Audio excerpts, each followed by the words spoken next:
some kindness to state your name and town you're from. Good afternoon, Senator Hamper, Representative Rotundo, Senator McCormick, Representative Good, and members of both committees. My name is Joel Johnson, and I'm an economist at the Maine Center for Economic Policy. And I haven't met a lot of you.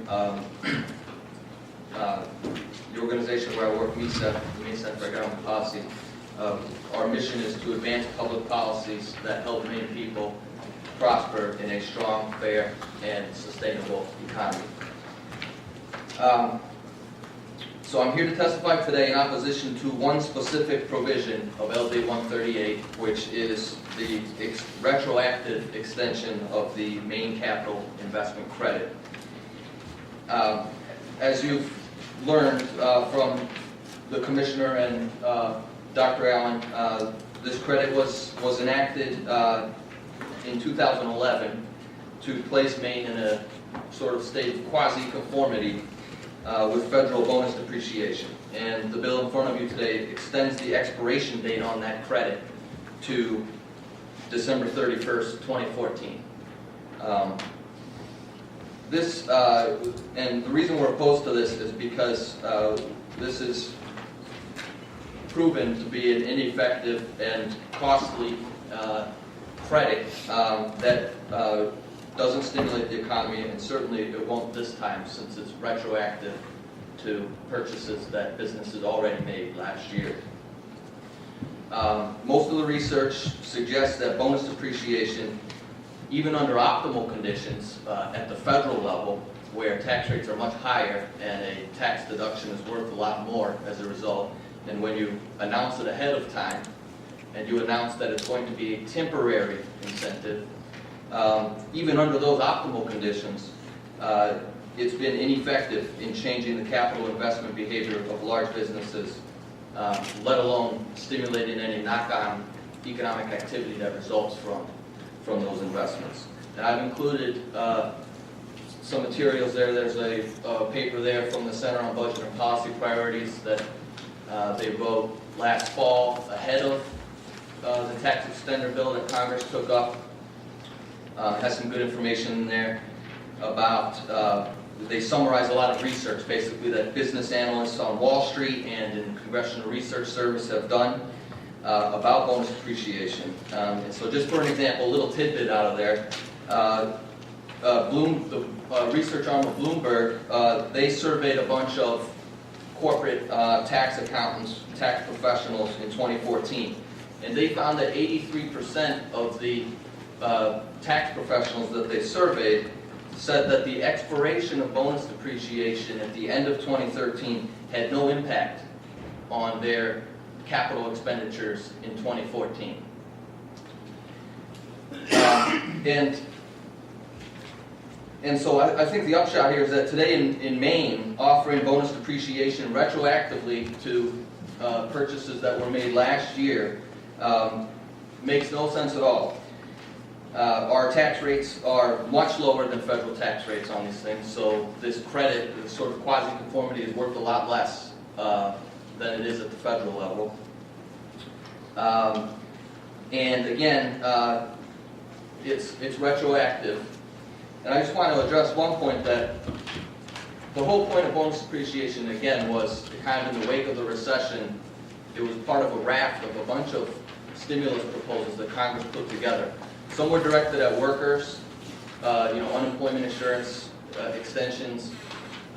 Some were directed at the safety net. There was increased funding for schools and for Medicaid through the Recovery Act.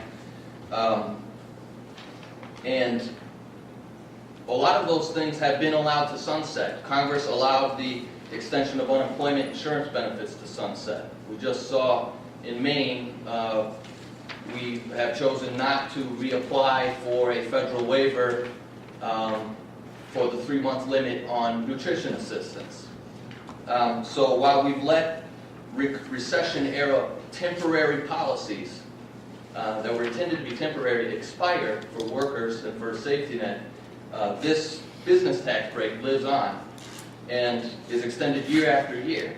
And if you extend it year after year, and if in fact that is the business community's expectation, how does it provide any incentive to make more investment now if you believe that it's going to be available again next year? It doesn't. It was designed to be a temporary policy.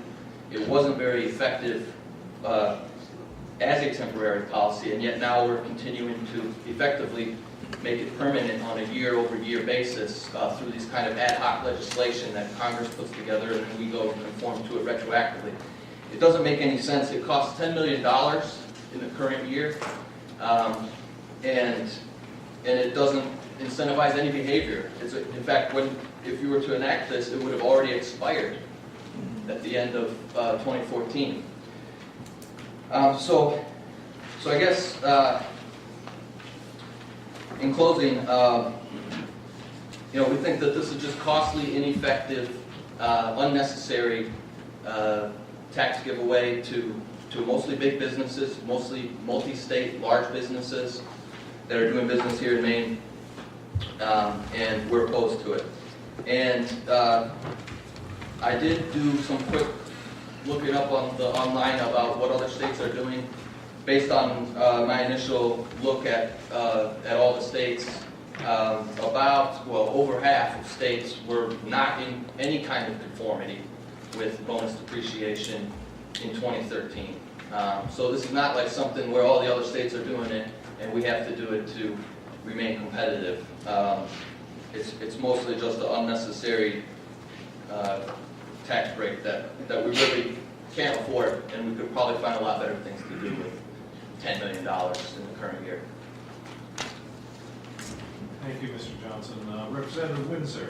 I wonder if you could clarify a couple of one of your statements. I thought I heard Dr. Allen say, or Commissioner Rosen say that about 70% of this goes to small businesses in passive, in either subject or S or LLC type business. And those are relatively small. So 70% of that 10 million is going back to the little guy. Doesn't seem to me that the big guy is getting all of it, or at least most of it. I don't think just because a business is a pass-through entity means they're necessarily a small mom-and-pop business. I think that businesses can organize themselves however they want for the purposes of paying taxes, and there are plenty of large businesses that aren't organized as C corps and do pay through the personal income tax. But and I'm not sure about the 70%. I don't have the information in front of me, but the other one that said big businesses implying big out-of-state corporations get this depreciation. Yeah, well, I mean, part of it is because there's another provision in this conformity bill called Section 179 expensing. That's specifically targeted at small businesses, and that one costs a lot less. And the breakdown between businesses that pay through the personal income tax and pay through the corporate income tax is even more, is actually the majority pay through the personal income tax. That one is directed at small businesses. It phases out over a certain amount of capital purchases. And then that's when this bonus depreciation kicks in for larger businesses. So, and then, just based on the way that the size of businesses are distributed and how much bigger really big businesses are than small businesses, you could have a handful of large multi-state, multinational businesses in Maine that account for a really significant portion of this $10 million fiscal note. I don't want to argue. What I was hoping is that you could provide me at some point. I'm not sure we'll have a work session on this or not, but maybe some of my colleagues in the taxation committee, in more detail, how you think that the depreciation schedule works. It seems to me an accelerated depreciation program front loads depreciation, and so that in the subsequent years you derive more revenue from those corporations or entities that made that investment. Now I could be all wrong, but if I am, my question is, could you give me that better information than I'm hearing right now? I'm hearing two things, and probably the truth is somewhere in the middle, but if you can help me in any way, I'd appreciate it. Representative, I'm not entirely clear what you're asking. Okay, I guess Clarify. I'm hearing one thing from the revenue services, and I'm hearing something from you that's somewhat different to me. And I guess I'm really trying to understand the impact of this, other than where we may be sending mixed signals to our investment communities by not conforming. But I'm trying to understand the practical application of this. You're saying it's weighted to very expensive, very large corporations, as I heard you say. And my other guy is saying, gee, no, I don't think so. It seems to be key to small companies. And so if you can help, from your point of view, provide information, I'm sure that the other side will be happy to provide us information as well. Well, as Dr. Ramos said, I don't have access to tax returns. I can't give you a specific breakdown of what businesses and their size are benefiting from this. But what I'm saying is the basis for my statement that this mostly benefits large businesses is based on the design of the credit, or the design of the bonus depreciation deduction, and the way that is layered on top of the Section 179 expensing in such a way that the Section 179 is targeted to small businesses, and then as businesses are big enough to phase out of that benefit, they then are eligible for bonus depreciation. That's the basis for my statement about this being mostly a benefit for large businesses. I don't have, this specific information from confidential tax returns, so that would be a question for Maine Revenue Services. Well, thanks very much. Sure. Senator Case? Thank you, Mr. Chairman. Mr. Johnson, thanks for being here for your presentation. Going forward from January 1, 2015, I think you've made some arguments that we ought to think about whether we want to continue this forward or not. But it's my understanding that in December of 2011, December of 2012, and December of 2013, or thereabouts, Congress every year extended these things. And we've heard some suggestion that the Maine business community has come to expect the dysfunction of Congress, and therefore expect that this will happen each year. And in wanting to keep a predictable business environment in the state, would we be sending the wrong message in your view if we disappointed that reasonable expectation, at least for calendar year 2014? Well, I disagree with that. I think, again, the way that this bonus depreciation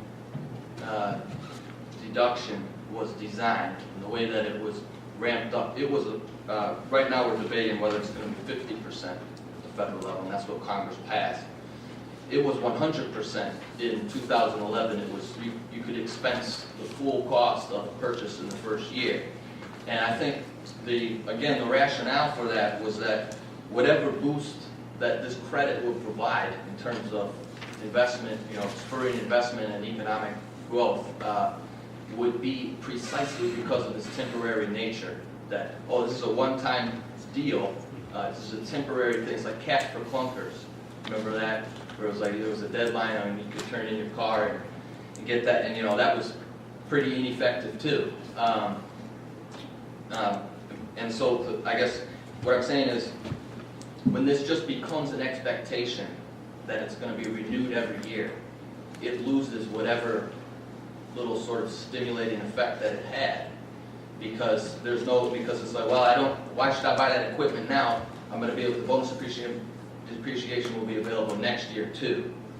And I think if you look at some of the research, and I pass around that paper, but some of the research that I've read, when researchers interview corporate tax professionals or executives, they say that this thing is fine, we'll take it, but if you want to make a permanent tax break, then this is really not the way to do it, to just keep renewing this thing every year. We'd rather have lower rates, than this sort of ad hoc every year. Well, we don't know if they're going to extend it, and then they do or not. And part of the reason too is because in the corporate accounting rules and in government accounting rules too,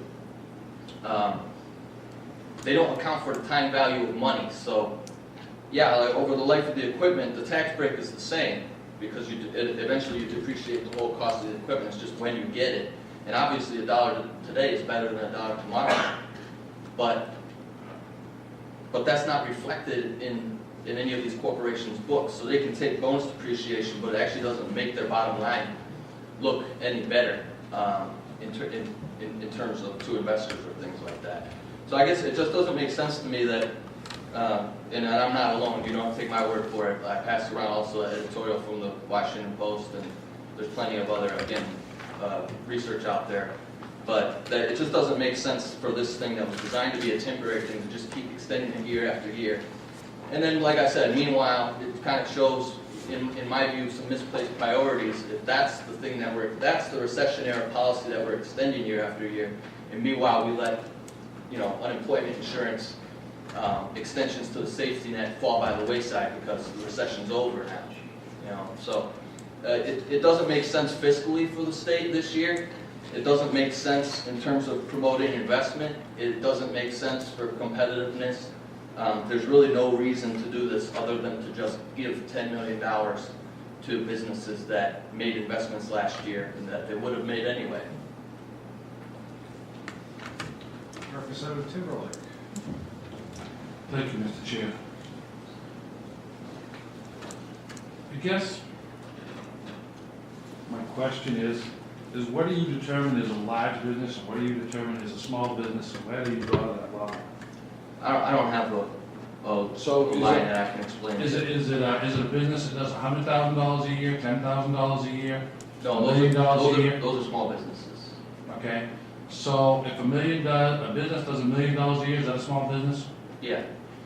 And does he qualify for this tax credit? Not that I'm aware of. I think if you look at the Section 179, again, for the purpose of this conversation, to answer your question, I'm defining small business versus large business as are you eligible for the Section 179 expensing, which is the sister policy to the bonus depreciation. And it's defined in the rules of that tax deduction, the Section 179 deduction. I think it's if your annual revenue is you get a maximum. You get to expense in the first year completely 100% the cost of capital purchases that are eligible, up to a max of $500,000 worth of capital investments in 1 year. So I guess for the purposes of this discussion, that's kind of where I'm drawing the line between a small and a large business. Are you making more than $500,000 per year in eligible equipment investments? So I mean, $500,000 a year, I don't know, that's like 10 trucks or something. Or it could be one dog incinerator, because I got a situation in my town that I know bought one last year under this proposal, and he bought it just ahead of time so they make sure he qualified. And I consider him a small business. He's himself and 2 sons and a couple employees. Sure. And he qualified, and I think he's maybe around $1 million, maybe a little less than $1 million, but he bought one, so he qualified for this. Sure. I can think of another business probably within my own district that has probably done the same thing that I would not call a large business, that has made this with the anticipation he's going to get the federal part of it, with anticipation that you get the state part. And these guys don't have to do business in the state of Maine. They can go do this somewhere else. So I think in consistency, I would think that we would want to do it. I don't understand where you're coming from, but I don't have to, so. Further questions? Thank Representative Tepler. I'd just like to follow up on Representative Timberlake's observation and get a sense of a little bit more clearly again. So, of the distinction between which businesses are going to be using Section 179 expensing and which businesses are going to be using the decoupled investment credit tax credit. So businesses who have spent up to $500,000 on eligible equipment, not just $500,000 income, we're talking about $500,000 in expenses on equipment are eligible for the section 179. Am I understanding this correctly? That's, yeah, we're getting to the limit of my understanding of the law, but as far as I know, that's the limit. Now, there are also some things, there are also some provisions in these credits, with both the 179 and the bonus depreciation, that define what types of capital investments are eligible. And that's where, for me, I would have to get back to you, and because that sort of gets to the limit of my understanding.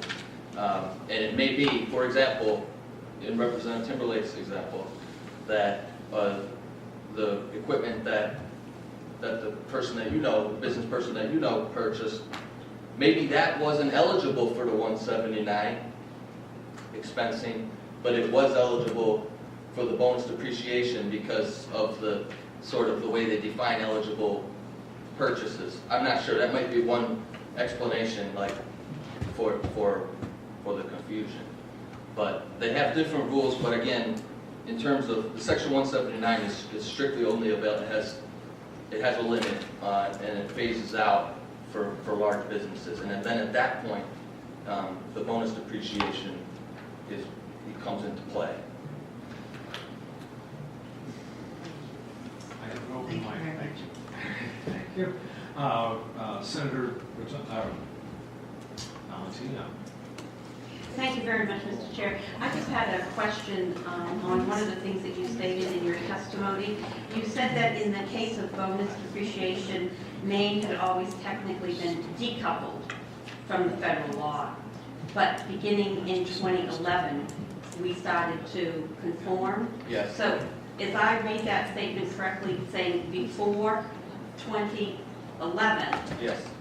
we did not conform to federal law on bonus depreciation, or was there no bonus depreciation? There was bonus depreciation. It started in, the Bush administration started at the federal level in 2008 and 9/11. You know, as an economic stimulus measure. It sort of faded out. It wasn't available for a few years there in the mid to late 2000s. And then, you know, in the wake of the Great Recession, Congress grabbed it as a big package of sort of policies designed to stimulate the economy and revived it. And now, to answer your question, my understanding was that we were decoupled all the way from the inception of bonus depreciation at the federal level until 2011, when we put in this credit and did the quasi-conformity. But from what I heard earlier from Mike Allen, who I would defer to his expertise on it, there was maybe a couple years at the very beginning when we did conform. Okay. So that's different than what my testimony says. Okay, maybe it would be helpful if either you or Dr. Allen gave us the years going back when this bonus depreciation started, whether or not we conformed or decoupled from that, because the theme seems to have been today is that this is a routine bill that comes before us every year, and we just vote to conform. And I'm just curious on the conformity, whether or not this is something we've just been doing since 2011, or has this been a long time rubber stamp that we just conform to the federal level. So if somebody could give me the history of that, I would appreciate it. Any more questions? Seeing none. Thank you, Mr. Johnson. Thank you.